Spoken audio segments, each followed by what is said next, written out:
All right, now let's get into pop culture news. All right, so there's a lot of fuckery going on that I would like to discuss, and then we're going to get into. All right, so first one, Jada. She brought herself to the Red Table Talk and she discussed her entanglement. Word of the. I don't know how long that word is going to use. It seems like it's losing its momentum right now. I already used it in the beginning of the podcast on accident. I honestly missed that. That totally. Yeah, you did. I said it and I was like, oh shit. Yeah. So I don't know where the clout in that word is going to be in like 2 weeks time, because I feel like the internet is kind of taking that and drive it to the ground. But she started discussing her relationship with August Alsina and how he cracked it open and gutted her out. That's not what she said. That's not what she said at all. It was implied. He was implied, sure. It was implied. He cracked it open. But so how do you want to talk about this? I just want to get to people calling Will a simp, people saying that she's toxic, this, that, and the third. I just want to say this first and foremost. Sometimes when you get older as a man, right, and you've been dealing with this particular woman for a certain amount of years, you might eventually get tired of the coochie. She just might be running her mouth. She might just be doing a whole lot of extra shit to a point where you just want to be done and fed up with her, which he stated in the Red Table Talks. Mm-hmm. You know, he was like, I was done with you. I was through. Yeah, he said that, yeah. Go take yourself and be happy and do whatever you got to do. Sometimes as a man, you get tired of the coochie. You get tired of the woman that you're with. And this is what happened. And I've been there before. Where I was. You're not old. I know I haven't, but I've been there. I've been to that mindset where it's like I was with this chick and I was tired of her.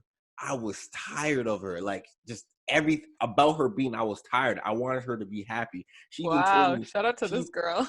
She even told me, she told me that some dude had got her a present for like Christmas, and I felt no ways. And I was like, dude's trying to talk to her, and I'm like, okay. I was not saying, yo, don't talk to him. I wasn't saying none of that. I'm like, all right, cool. Just I was tired. I wanted her to be happy. I just didn't want her to be around me.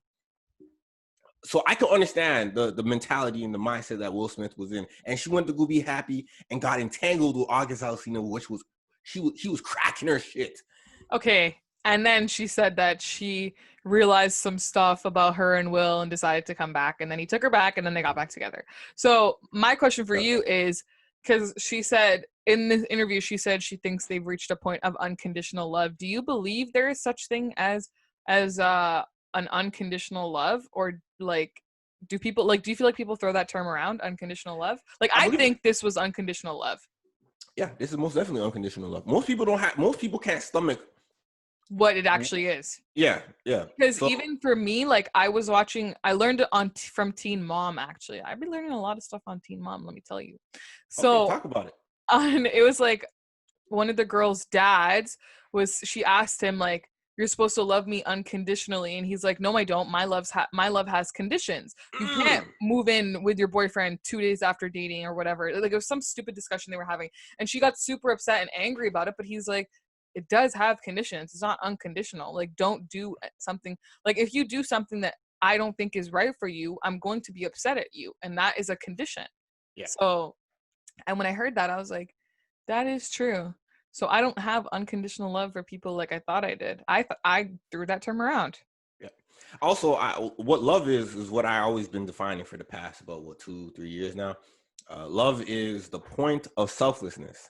So, quote unquote, technically, once you're in love, you've come to the point of selflessness, which is now you want to do everything for the other person's benefit and happiness, right? It's somewhat, in a sense, unconditional, because it's no longer love selfishly for you, it's selflessly, right? And unconditional, in a sense, is like selfless love, right? Am I getting there? Yeah, I hear what you're saying. That makes sense. So yeah, to be honest, I do feel like people throw away the term unconditional love. Most people don't really can't stomach the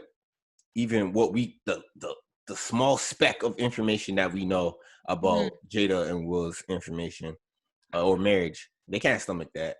Exactly. And she left him. She went over on the other side to see if the grass was greener. The grass wasn't greener, and she came back.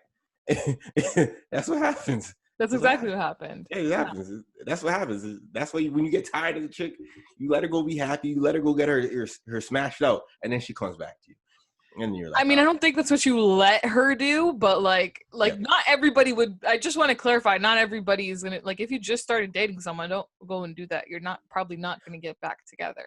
Like you have to have built some kind of history behind it. Oh, if you just started dating someone, you got tired of them already. Yo, that's tough. that's tough. That's tough.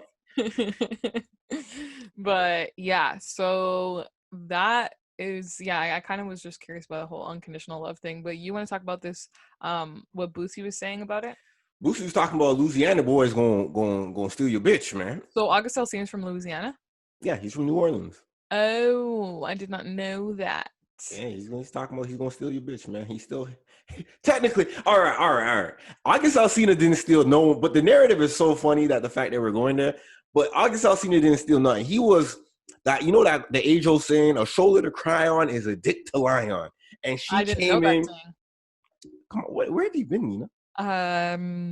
Right here, actually, specifically on my bed for the last 4 months. Golly, man. So that's the saying, a shoulder to cry on is a dick to lie on. And so that situation is August Alsina just came up. He did what a lot of, I'm not gonna say a lot of guys, but like a lot of people would do. I hear you. Of course. She was emotionally vulnerable. So was he though. Remember? Yeah, hurt people, man. Yeah. Now they don't talk at all. He said it was one of the hardest things for him to get over.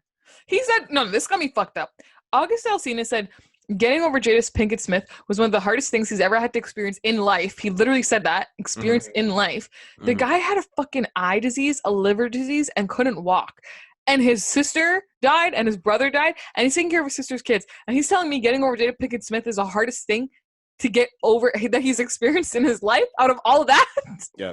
What? And some people are calling August a simp. Yeah, because when I heard that, I'm like, whoa. This guy is losing it. Yo, Coochie must be fire though. Like, it's. I just can't even. Wow. Coochie when he said that, I was like, wow. Put him on or make him entangled. I saw it on Twitter. All right, so what else is there? And then after the whole, mumbo jumbo is going on, August Alsina gets at Keke Palmer for allegedly, sneak diss in August. I couldn't find the sneak diss. I found it. You found it?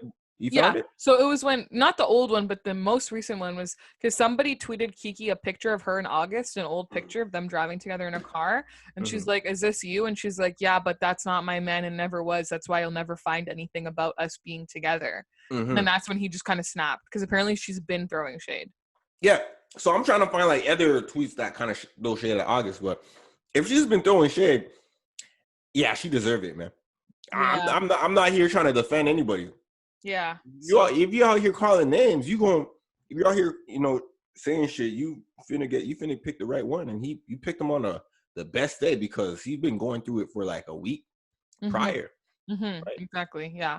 So yeah, he got kind of pissed off and was like saying as he should.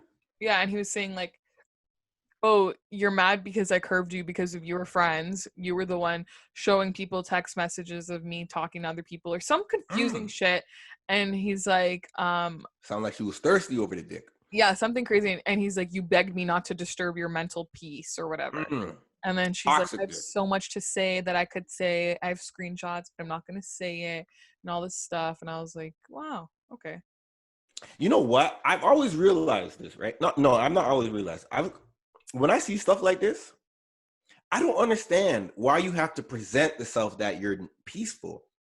True peace is what Omarion's does. I thought you were going to say Omari. No. Omarion. That's what, you know what? Yeah.